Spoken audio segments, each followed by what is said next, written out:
thoughts were two. Watch as it all goes to shit. What can we do with the heresy taking root? How can we find the truth? Graham McNeill, Graham McNeill. I'm Graham McNeill. Hello, hi. How are you doing? How you doing here? Nice to be here. I'm good. Thank you for meeting me so early, first thing on a Friday for you. And my first question is Scottish accent, but you live in America, right? I do. I live in Los Angeles. Yeah. So how are you coping with people calling you Graham instead of Graham? To be honest, if I get that, I'm lucky. Really? Uh, yeah, like I have an extensive collection of photos of Starbucks mugs with kinds of weird and wonderful pronunciations of grim, groin as well. Liam. So Graham. If I get even Graham, that's even Graham. bonus. So I usually just have to go, Graham, like the crackers. I mean Graham. I was like, yeah, yeah. Well, yeah, I'm very happy to have you, Graham. I love that. And you're going to talk to me today about False Gods, the Yeah. second book in the Horus Heresy. So, Huzzah. yeah, luckily you managed to see me chatting to Dan and you were like, okay, she doesn't seem too crazy, stalkerish. So we're okay. Brilliant. So I've done some research. So this may not be up to date. This is from Wikipedia. 8 Warhammer Codex manuals, 5 Warhammer novels, 13 Warhammer 40k novels, 10 Horus Heresy novels, 2 Warhammer 40k comics, and 1 Warhammer online comic.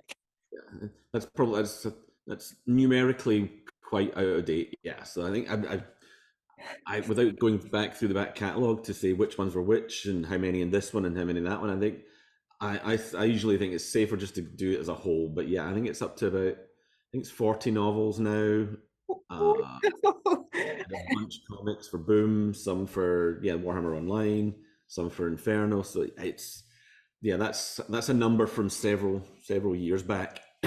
Okay, but this is man and boy. This is like you've come from the womb. You are Warhammer universe. I am Warhammer. Yes, Yes. yes, that's the t-shirt. So I've got some questions about the book and then some other questions about your life in Warhammer. Sounds So good. the first thing was, so you kind of had to pick up from Dan, and then when you're in this Horus Heresy, you're working alongside other writers. As Dan kind of said, you had this nickname, the other High Lords of Terror, which I loved because it made me think of Doctor Who and Gallifrey and all that. But mostly I thought of a band. And I noticed I really loved the echoes that I felt in this book, like the 4 humors were used and they were like little ripples out. So how did you find doing that kind of collaboration? I loved it. I mean, if you're going to collaborate with somebody, then collaborating with Dan Abnett is 100% the way to go. He is an extremely generous collaborator. He set loads of things up into the air that he wasn't going to get to pay off in his books, but I got to knock down in mine. We were in, like we were, the name the High Lords came from a lot of the meetings we had at GW were in the boardroom that was known as the High Lords. Hmm. And we had loads of group conversations about what the opening trilogy would be, what story beats it needed to cover, and where we would break each book particularly. But even like during the course of the writing of the books, Dan and I were in contact more or less every other day with Oh, emails or a phone call or hey, I've got this really cool idea, but I would need it seeded in Horus Rising. Could you put in a moment where such and such happens? Or wow. he would say, I've done this thing and it could be really cool, but it would be need to pay it off 2 or 3 books down the line. Is there a place for it in False Gods, or do we need to save it for Galaxy in Flames or whatever? So we were, with any shared narrative where you're working on the same space together, collaboration and communication is 100% the key. And Dan and I have done that many times since with things like Thousand Suns and Prospero Burns, with Titanicus and Mechanicum. We've the lines are always open between the authors, and working with Dan was just a joy because he just makes everything easier when you're working together. So Yeah. it was quite, in terms of keeping things together, that was key for me in the sense of making sure that Loken still felt like Loken, Mm. Tarek still felt like Tarek, Horus like Horus. Even as they're developing through the course of the story, you felt that they walked and talked and felt like the same people, just in new and more threatening scenarios as things start to spiral out of control for them. But it was Yeah. important that we connected those little dots together that made them feel like they were continuing in the same story. Yeah. Well, you make that sound really not only delightful, but that fun of a collaboration. Because my friend Niall had asked, did it make certain things easier or harder? But it sounds to me like it made it more exciting. Ah, for sure. It was like, every day would bring a new, because it was such a vibrant, exciting new project and IP, so to speak, 30K over 40K to be working in, that, it just excited us in ways that just fired the story brains Yeah. return. And you'd be like, we left way more on the cutting room floor, so to speak, than we could ever have put in the books, because had we really realized every idea or story or character that we would love to have seen in these first books, each one of them would have been 1,000 pages long Oh, if we'd wow. really gone down explored every avenue we wanted to. But we were like, no, there's certainly in the first trilogy, it's a very contained Mm. singular story. The odd branches here and there ready for exploration and development, but the main thrust of the first three books was bringing us to the point of the heresy has begun. Because the initial conception of the series was that we were going to do potentially 3 books to start, 3 books to finish, and I don't know, maybe somewhere between 5 and 8 in between. Who knows? Well, did you know? We didn't. We had no. Anytime you're launching something quite new, you've no idea really how it's going to go down. Whether we had the chops to pull it off, whether the readers would lean in and respond to it, and it would be something they wanted to see more of. And I think we wildly underestimated just how much the readers would buy into this mythos and this story and demand more of it. So we Yeah. very quickly came to that place of, well, as long as we are still excited in telling it and the readers are still excited to read it, then let's tell as much of this story as we can. I mean, even you saying just now, there's stuff on the cutting room floor. We could do 1,000 words, however many extra. People will be like, oh, could we read that? Like, it's serious. Yeah, cult love. And I mean, what I really love is, so as you're writing these stories, you also get to kind of create elements of the universe that then might find their way into gameplay and stuff. So Oh, for sure. one of the things I really loved is there are a couple of times where there'll be a character and you're explaining to us how the Space Marine armor can kind of kick in, like, oh, the armor kind of gave some adrenaline, and you really get to understand, oh, the suit kind of functions, and it's really exciting because you get to learn how that suit works. And I know because you've written codexes and manuals, so is there somewhere that says this is how the suit operates, or do you get to make that stuff up? It's a little from column A, a little from column B, because going back to like the earliest versions of 40K, things like Rogue Trader and the chapter approved books, and looking at a lot of the initial sketches and concept designs that Jez Goodwin and so on did. And a lot of the write-ups that Gav and Andy Chambers did. There's a ton of stuff that goes into what the different parts of the armor are, what the different parts of the Space Marine are that work in concert with those pieces of technology.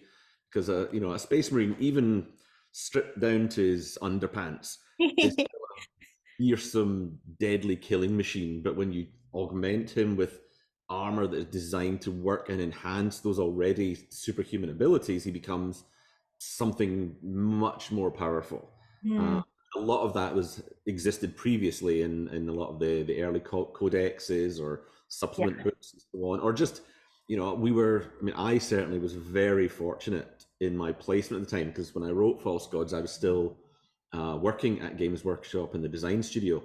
Oh, So wow, cool. Jez Goodwin was 10 yards that way. She's like, Jez, You're like, oh, Jez, come here. Like Jez is my bitch. No, kind of, no. This is one of these guys you go to on bended knee and you're, please, please, come on. These questions three.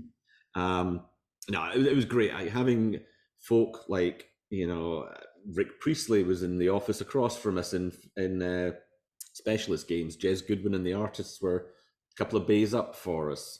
Andy Chambers, when I first started, was one of my bosses, so I had an infinite access to all the resources I needed. It's so cool.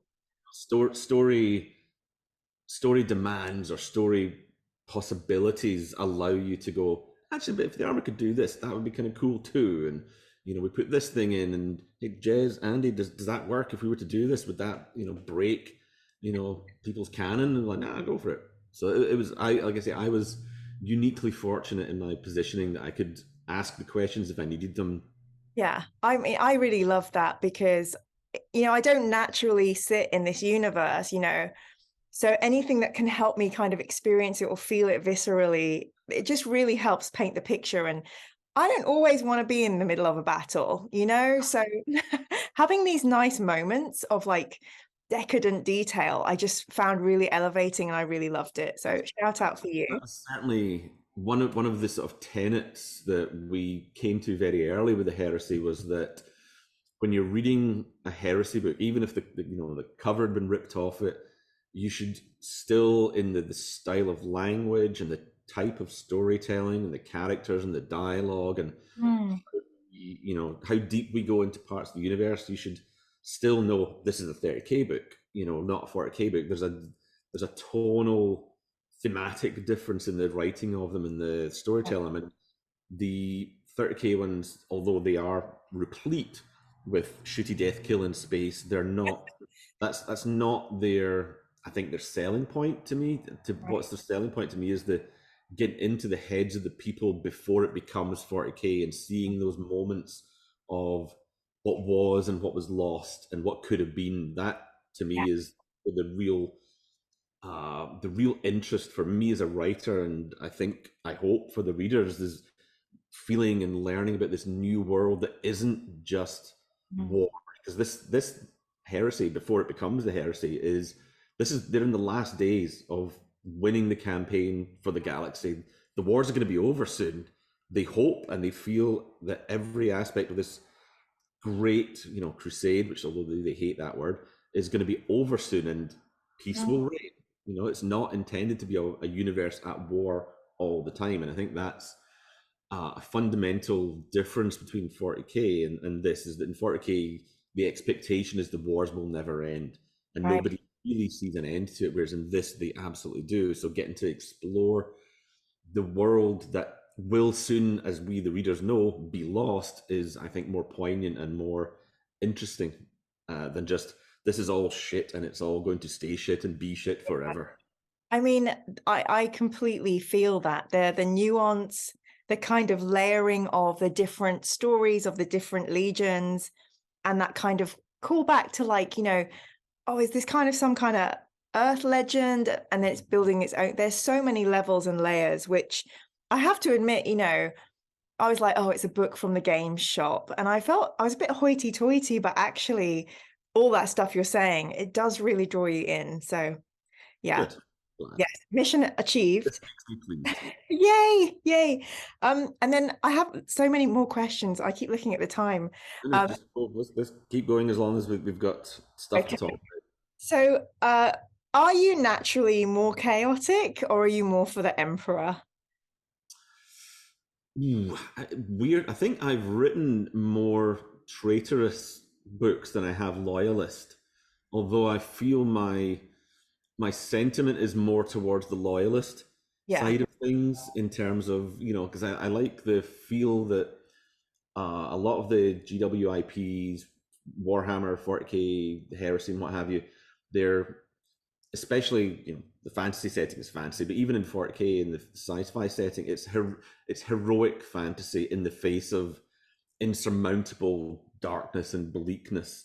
And in a setting of grimdark, I think if everything is just nihilistic and hopeless, then it can be a little bit of a grind in a sense of writing it and reading it. You know, I naturally gravitate in my reading to want my characters to be heroic. I want them flawed. I want them carrying rocks in their backpack, but I want them to be ultimately heroic. You know, that even the worst of them can turn out to be heroic at a certain moment in a certain circumstance. So I naturally gravitate to the heroic aspect of things.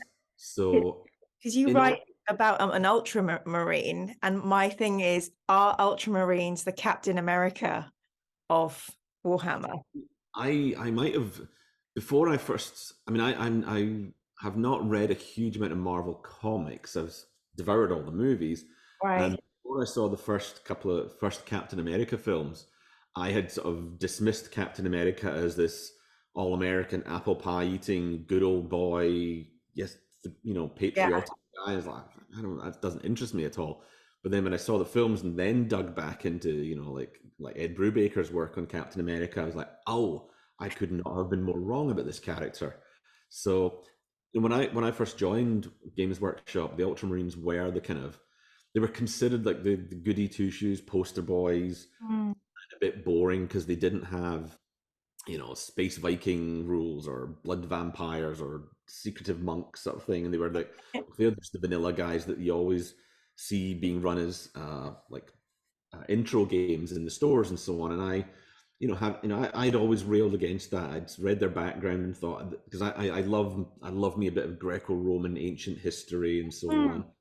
So I, you know, reading the background for them, I love this. This is so far up my street. It's in my house making me a cup of coffee. So I want to tell more of these stories. I want to bring some of that real grit of history into this chapter to show that actually their background is really interesting. These characters, this legion has within it, you know, shades of gray and how things are, you know, enacted in the world, because like no organization, no people are monolithic. You know, not everybody is the, you know, not everybody from Germany is one particular way, not everybody Right. from Japan or Scotland or England is one particular monolith. There's huge variations within that.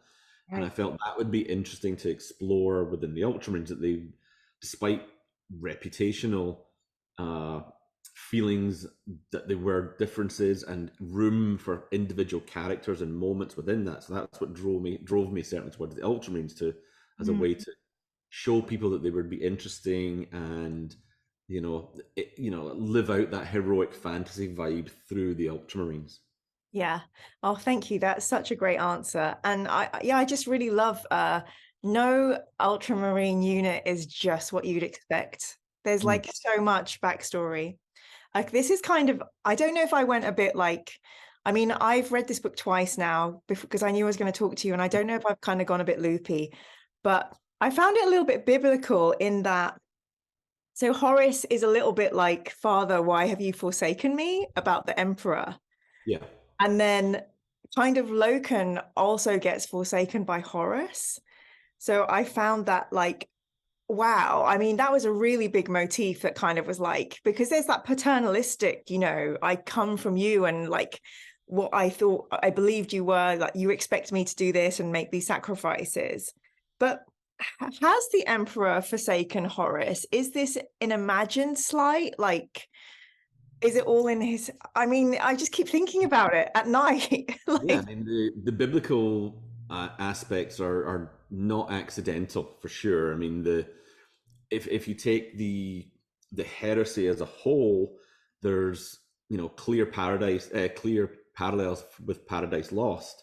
You know, it's the fall, it's the war in heaven, the fall of Lucifer from the side of God. I mean, you know, like Horus, for example, spends 9 days in the Serpent Lodge, which is 9 days it took oh my God. from heaven to hell and so on. So there's loads and loads of parallels and, you know, motifs throughout the book, throughout that first trilogy, certainly, that reference the whole war in heaven, fall from grace, from, you know, from Lucifer Wow. God's side sort of thing. So that's very deliberate. Okay.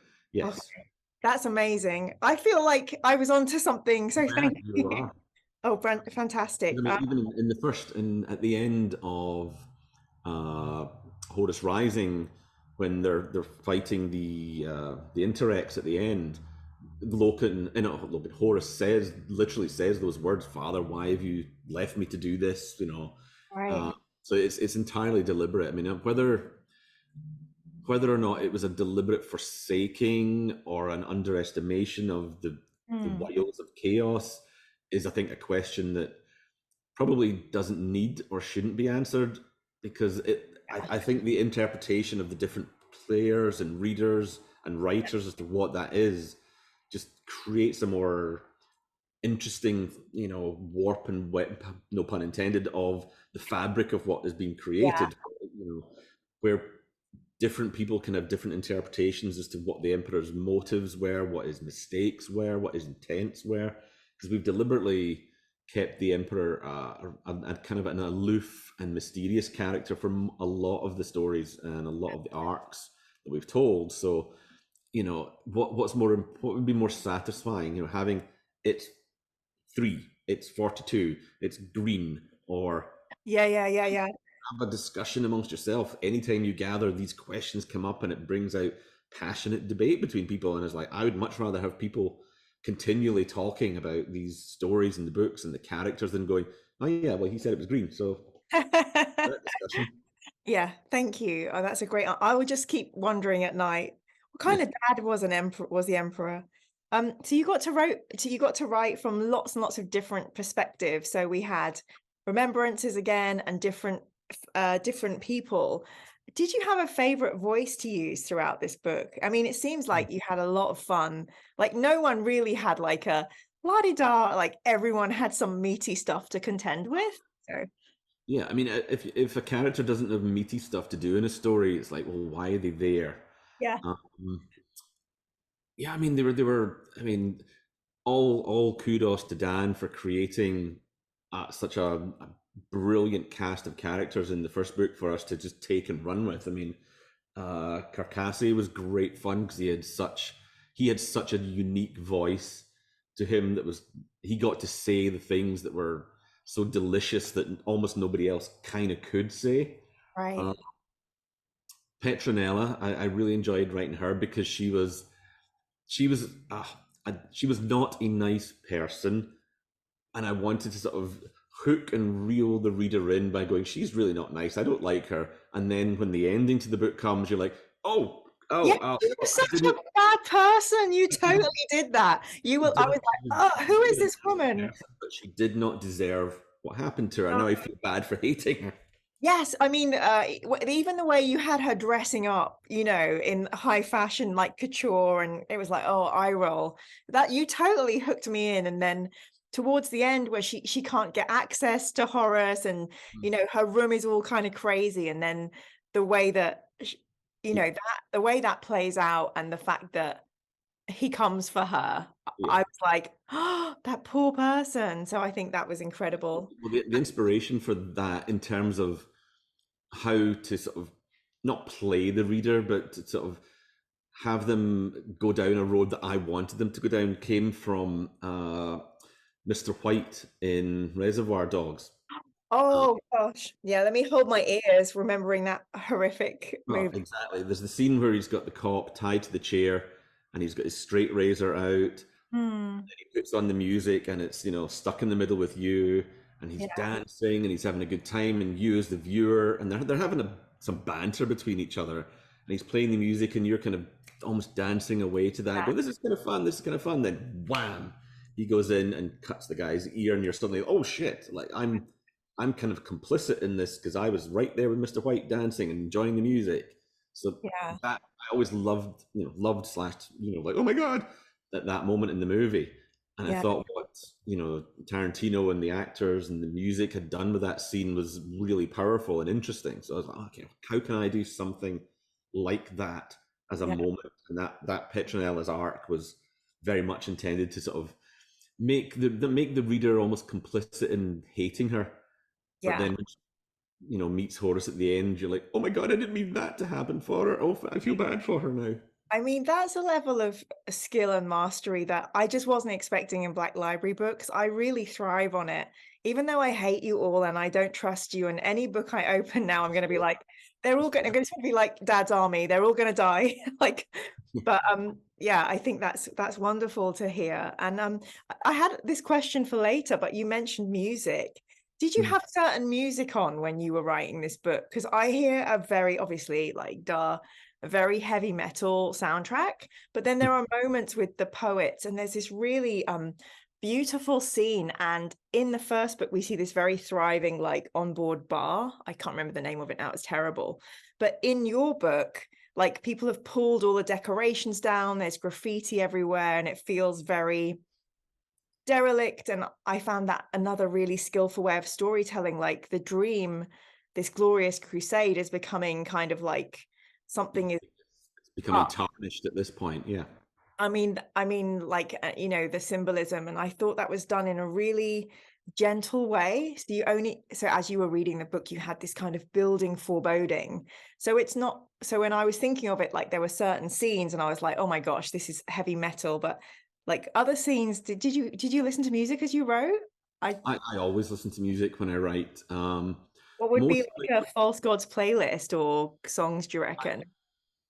I didn't curate playlists at the time when I was writing that one. I just had, you know, a lot of music stored in my computer, and I would write with that. Mostly I use movie or game soundtracks, because I can't write with anything with lyrics. I can't listen to while I'm writing, because I have on occasion been writing and I was like, I've just typed the lyrics to what I'm listening to.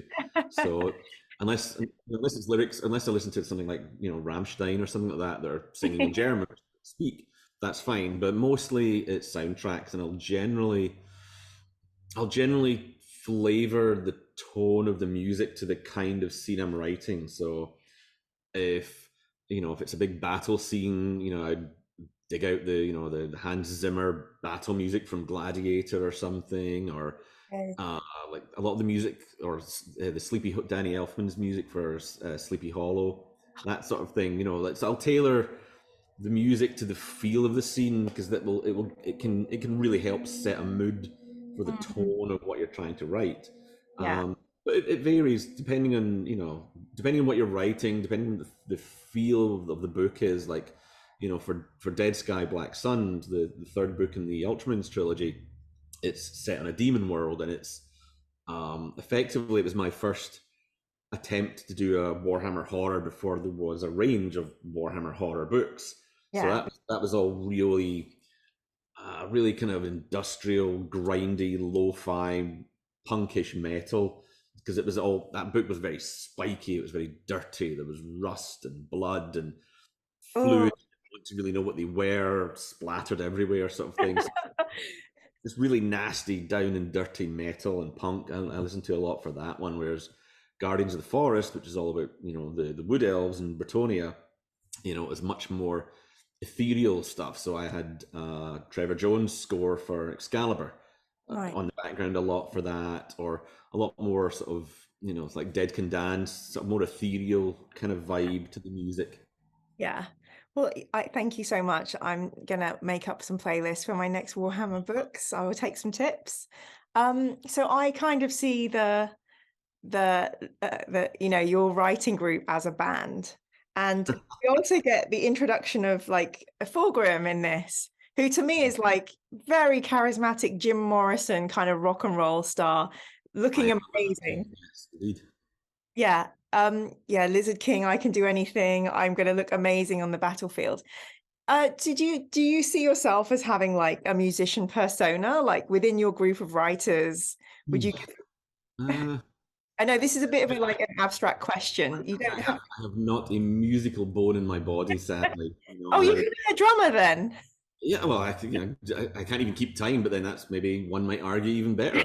I don't know. I mean, you know, it's one. You know, to quote Spinal Tap, I feel my role in the band is to be between the fire and ice. So I'm Yes. Yeah. maybe I'm Derek Smalls. Yeah.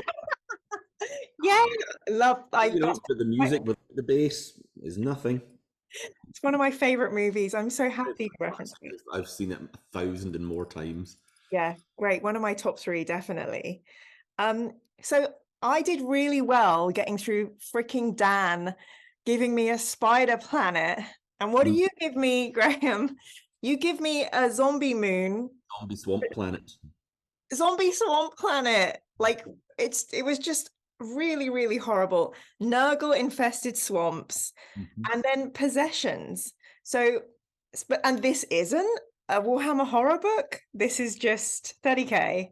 Yeah, well, I'm naturally. I mean, I've loved horror films for since I've been able to watch films. I love horror films. I love writing horror. I mean, Terrifier top on, so big fan of that genre. Yeah. Um, and the thing with Nurgle, Nurgle's always been one I've been really drawn to, just because the level of description you can get to easily get under people's skin, again metaphorically and perhaps literally, is just, I think it's an easy way in to trigger an emotion in people of disgust or revulsion or fear of those things.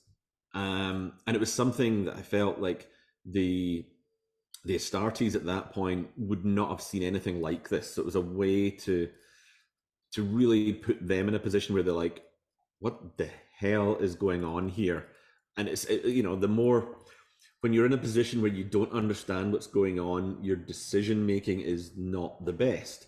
So, like I say, when Horus comes into that final scene where he sees Yugen Temba, that Right. is very deliberately engineered as an echo of what's going to happen right at the very end of the heresy. I mean, I don't know how au fait you are with how the heresy all turns out, but that scene is an echo of what will happen at the end of all. Whoa, With okay. a despotic warlord, a beloved son lying dead at his feet, Oh gosh. Avenger coming in to face him. That was, again, a very deliberately engineered moment.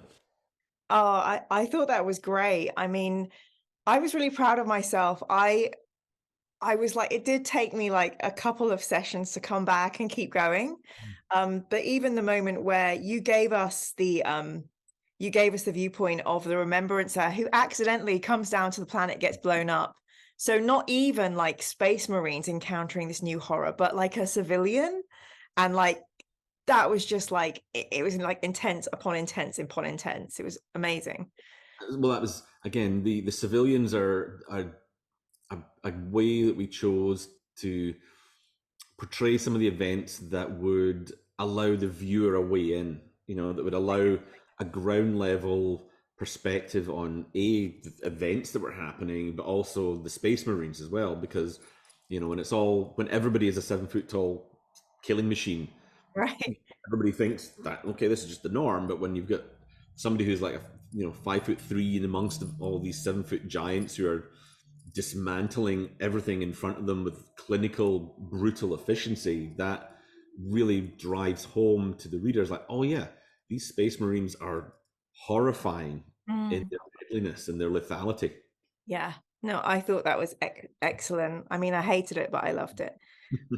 So what we meet on this planet is Nurgleth, and Nurgleth becomes Nurgle.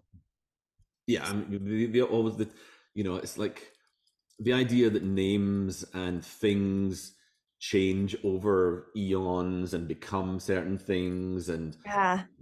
all too mortal interpretations of something, quote unquote, godly, Mm, that it's, an old name, like the idea that was like, as these things like Nurgle, Khorne, Tzeentch, Slanesh, and so on are kind of galactic, universal galactic constants and so on, but the way they are interpreted by different cultures can be mm, named different things. So like you have divine entities on this world from history who are, historians and what have you, and anthropologists will tell you, oh, well, that's, this culture's version of that. And the name is etymologically related, but is somewhat different. yeah. It's a variant of that particular name. This in a more extreme way, say how, like Neptune and Poseidon, Mars, and Yeah. Ares, essentially the same thing, but they have different names for it in different cultures and so on. Yeah. So the Urgleth thing was very much like, this is how that culture has heard and interpreted this name, this thing from beyond. Yeah, that's so cool because I thought I'm kind of a noob, but I know Nurgle, and so I knew that there was a relation there. And again, just giving more depth, more archaeology layers. So thank you for explaining that for me.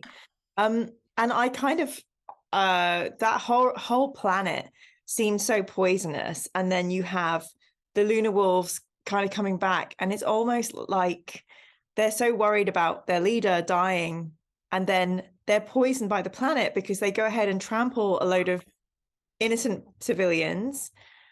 And then they let Horus be taken to something called the Temple of the Serpent Lodge. And it's like, that's when I was like, oh, I could see where all the clues, all the suggestions were taking us there. So I just really loved, I think I just wanted to mention that to say I thought that was cool. Well, Um, that was because I wanted a scene that showed ultimately the disregard that some of the Marines would hold mortals in, that hmm, you're insects to us. They don't consciously think that.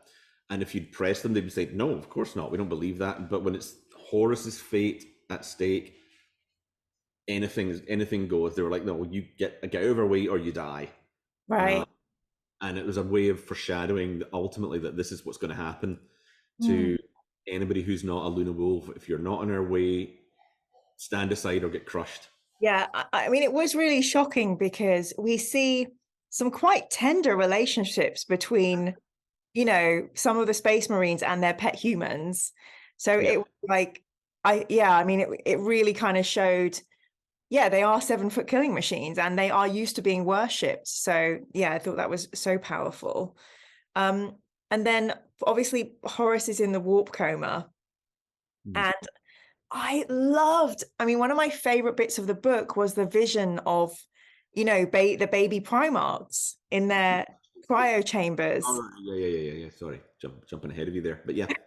And I was, I talk about books a lot with my friend Ian, and I said, Arbiter Ian, do you know? So basically, he is the one that teaches me everything. I'm a terrible student. Don't blame him, but whenever I'm like traumatized, I'm like, Ian, there are freaking zombies, because he knows. Um, but he was very wary of me reading Horus Heresy because this is a secret. I've never watched Reservoir Dogs. I just read the plot because my friends say to me, Mira, this film is not for you. And one of my best friends studied horror at Reading University, so she would always tip me off. But so I messaged Ian and I was like, oh my God, I think I know how the Primarchs were made now. And he was like, do you Do you know indeed? how they were made? Or is this a chaos god telling you what you think? Like, and I was like, but did the emperor just make them and they were all in like beds together? I want to know that much because that just seems so cool and so from like, sci-fi from hundreds of years ago, and I guess I guess that's going to be a big secret, right? I mean, the basics are there. Yes, there were, the secret labs under Yeah. the ground creating the Primarch project. There are in subsequent books in the Heresy series and Chris Wright's Valdor book. There are many nuances as to what was going on and why and how it came about. And the what is being shown to Horus here is largely being given to him by an unreliable narrator, because Mm, but the secret, I think, for that whole sequence is that the best lies contain some truth at their heart, and right. because if it had come out with obvious falsehoods, Horus would have gone, "You're full of shit. No, get out of here. I'm not buying any of this nonsense." But it shows him visions of true things, but without context to them, they are either meaningless or either able to be willfully misinterpreted. So, for the best example of that is when Horus sees the statues of all his Primarch brothers, Yeah, and he's not there. missing, and he's not there, and that strikes a chord with him. Why am I not there? Am I not your favored son? What Mm. why have you not put me there? not realizing it's that by doing, by taking the steps that he's going to take will drive the future Oh, into the process where he's not there because he's the bad guy. of course. Oh He my doesn't see gosh. that yet. He just sees, I'm not there. Why have you excluded me from this? And that on its own is not sufficient justification, even in his head, for what will come to pass. But it's an accretion of small, I don't want to say insults, but small things that all add up to a greater whole that finally tip him, over the Yeah. edge. And that one for me was one of the ones that I knew, the reader would wonder about that, saying, "Oh, that's just the future." But it's like, yes, it is, and that's what the Chaos Gods have shown him. But stripped of context, Mhm. can mean what they want him to take it to mean. That is so clever. I love that timey-wimey stuff. So you're doing horror, you're doing characterization, you got timey-wimey stuff. But yeah, Erebus, who I hate, has been chip, chip, chip, chip, chip the whole time.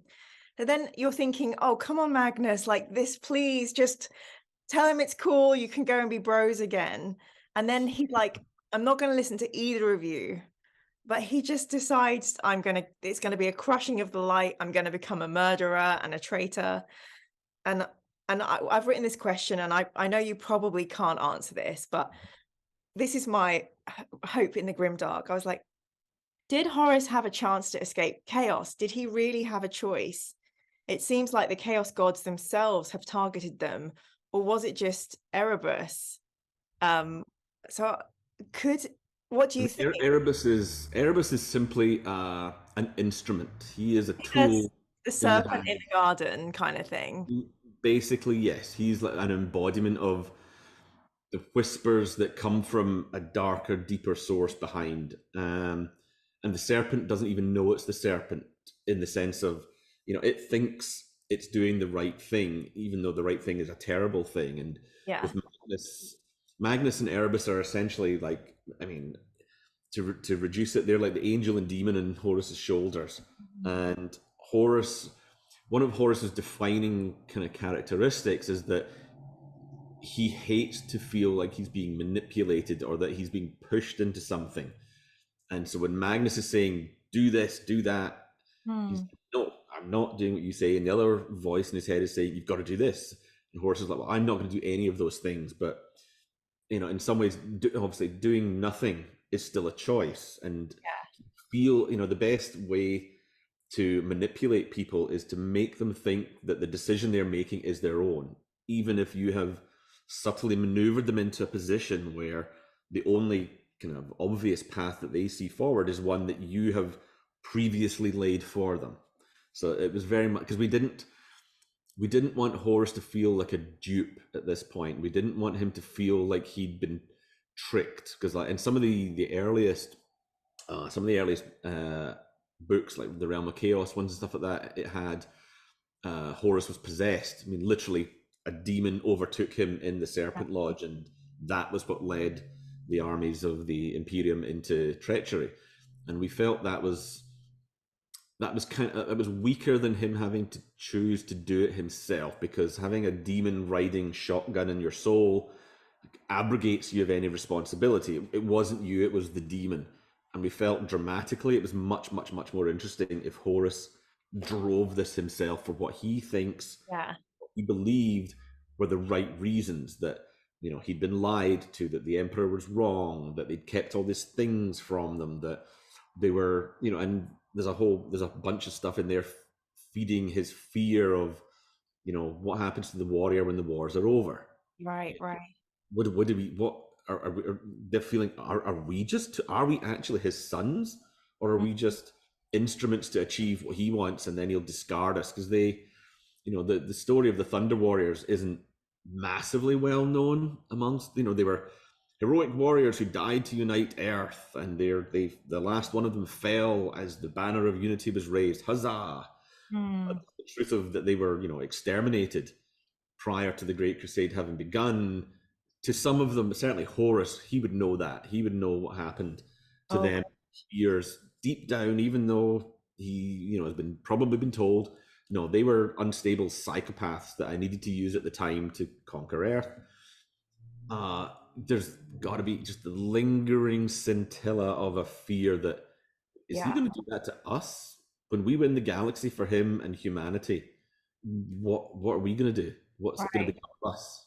Yeah, I definitely felt that. You could feel the echoes of his doubt growing.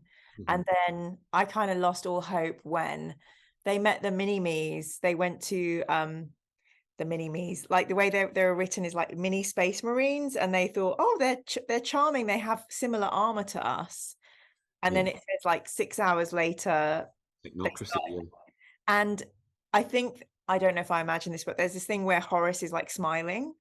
So you see, oh, like as well as this guy that we've seen with all these qualities, there's a little bit of like bloodlust, and then the massacre that happens is not directly a Horus thing, but again that poison that's kind of gone through.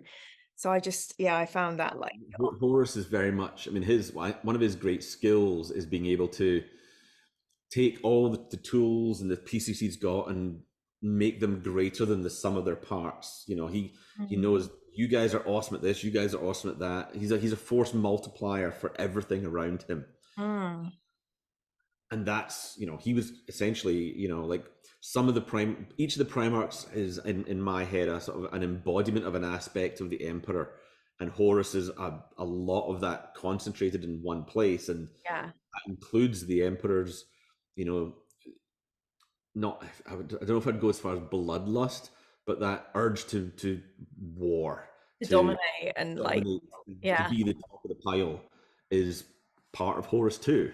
yeah, Now, like I say, I always look at Horus doesn't fall halfway through this book. The first cracks are made in his armor halfway through this book, and that's when it's like the trickle of water that will split the mountain in two. That's what happens at the beginning, and over time through the course of the rest of this book and others, that crack widens and widens, and sometimes it's physically, Horus would pull it apart, like with Petronell at the end, with how they eventually deal with the technocracy. He sees what's coming and thinks, "Oh, I'm not going to do this drip feed. I'm just going to pull it yeah, apart." And unwittingly, because he doesn't know quite, I mean, he doesn't know at all really what he's letting in. yeah. Gosh, we know it ain't good. Not good. No So turning back from it. thank you for taking me up to the end of the book. I have got some additional questions. I think we have a few more Let's minutes. go. Let's go. Um, I'll try and be brief. yeah. Not We. my strong suit. Oh no, no, I love it. I love you talking so much. It's just I want to ask you so much, and then yeah, or maybe I'll just be like, "Can you come back again another time?" But Sure. so there's a quote in the book, page 266 in the vision. He held up 2 squares of orange cloth and screamed he would not wear them. Is this is this a Buffy the Vampire Slayer Easter egg from the episode Restless, which aired in 2000 and had a man wearing cheese? 100%. Well, I'm a huge, huge Buffy and Angel fan. Huge fan. So my friend Jim, who's one of my patrons, he was like asking about Cheese Man. So I said, because I was like, what Yeah, question those should are the I two triangles. I won't wear them. Yes, that's entirely a Buffy reference. He said, just say to him, I wear the cheese, it does not wear me. It does not wear me. So I love that. I love that you love Buffy. Is that known within the fandom that you've snuck this in? I don't know. I'm sure. I mean, the book's been in print for a long time, and I've been to, many events and so on. I'm sure I must have mentioned that at some point. I mean, certainly the Buffy, the fandom that I have for Buffy and Angel and Firefly and what have you, I think is, for folk who know me know that absolutely about me. So Yeah. yeah, No, I suspect it probably is. yay. I love It's that. such a specific reference, and the imagery is so specific. It's hard to imagine it would have come from anywhere else. I love that. You're doing all this orchestrating of all this horrible story, and then you're also able to sneak in these little gems for us nerds out there. It's got to be a little bit. I mean, I hope we've managed to put in little bits of humor throughout the book to leaven some of the Yeah, yeah. inevitable slide into horror. I mean, the like when Tarek starts to tell the bear joke, which never quite gets finished, although that is a genuine, real joke that we have uh, friends. Which if you catch me at a convention with a beer in hand, I'll tell you the beer. You heard it here first. You're going to get a lot of bear beers. Um, you play a Tau army, which I think I've learned about in For the Emperor, Tau, and I thought, yay, they're so cute, Earth, Wind, and Fire. That could be me. In this horrible universe, and they have tea. There was a Tau tea. I thought that could be me. And you play Necrons, who I learned about in Rob Rath's book with Praising, and it was basically like it was like two Victor Meldrews arguing in space. Two odd couple Yeah. bickering Necrons. Yeah. I've got. I mean, the shelf in front of me. You can't see. You've got my Tau, my Gene Stealers, my Necrons. Oh, wait. I can handle Necrons and Tau. Gene Stealers. They're Well, so that's part like, of my Tyranid army up here. oh, I mean, Right that next makes door to my Ultramarines, and down here my Plague Marines. And then my third edition Necrons there, and then my Old World Empire whoa. army. And Okay. a bunch of kill teams up there, some knights, Magnus the Red. Yeah.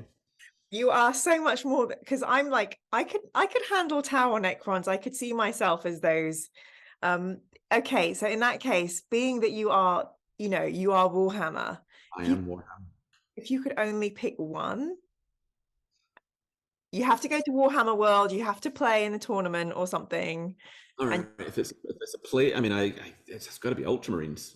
I mean, I've collected them for decades. I love painting them. I love playing with them. I love their lore.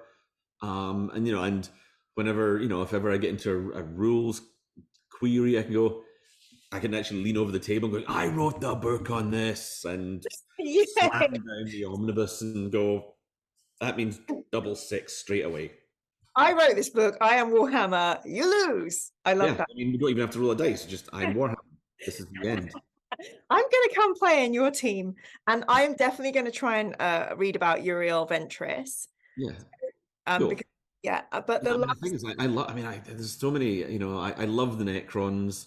I love playing Tyranids. I mean, which I blame Phil Kelly for, because I vowed for years I would never play a Tyranid army because he wiped the floor with me 1,000 times with his Tyranid army, and I vowed I would never do that. But then yeah. when I got some Gene Stealers and some Gaunts for some kill team stuff, I mean, that's how the Tyranids get you. It's like, oh well, I should probably get some Hive Tyrants, and then maybe a Lictor because that's a cool model, and that Hive Tyrant model's so good, and I love Carnifexes, and then it's like, wait a minute, I've got an army of these guys now.